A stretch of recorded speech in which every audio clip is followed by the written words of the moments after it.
बिस्मिल्लाहिर्रहमानिर्रहीम। अस्सलाम वालेकुम। आपके साथ हाजिर है सना कैसर। आज मैं आपको वॉफल्स बनाना सिखा रही हूँ। वॉफल्स बनाने से पहले जिसने अभी तक मेरे चैनल को सब्सक्राइब नहीं किया है वो प्लीज मेरे चैनल को लाइक, शेयर और सब्सक्राइब कर ले जल्दी से। चलें अब हम बनाते हैं। इसमें हम बेकिंग सोडा डालेंगे, नमक और आइसिंग शुगर डालकर अच्छी तरह मिक्स कर लेंगे। दूध में हम इसमें एग्स डालेंगे। पहले वेनिला एसेंस ऐड करेंगे, फिर हम इसमें एग डालेंगे और मेल्टेड बटर डाल के अच्छी तरह इसको बीटर की मदद से बीट कर लेंगे। ड्राई इंग्रेडिएंट्स ऐड कर देंगे और अच्छी तरह इसको बीट कर लेंगे। ये बीट हो चुका, अब वॉफल मेकर भी प्री हीट हो चुका है। अब हम इसमें एक एक स्पून डाल देंगे।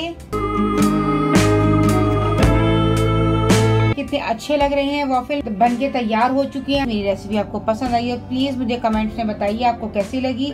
मिलते हैं नेक्स्ट रेसिपी के साथ। अल्लाह हाफिज।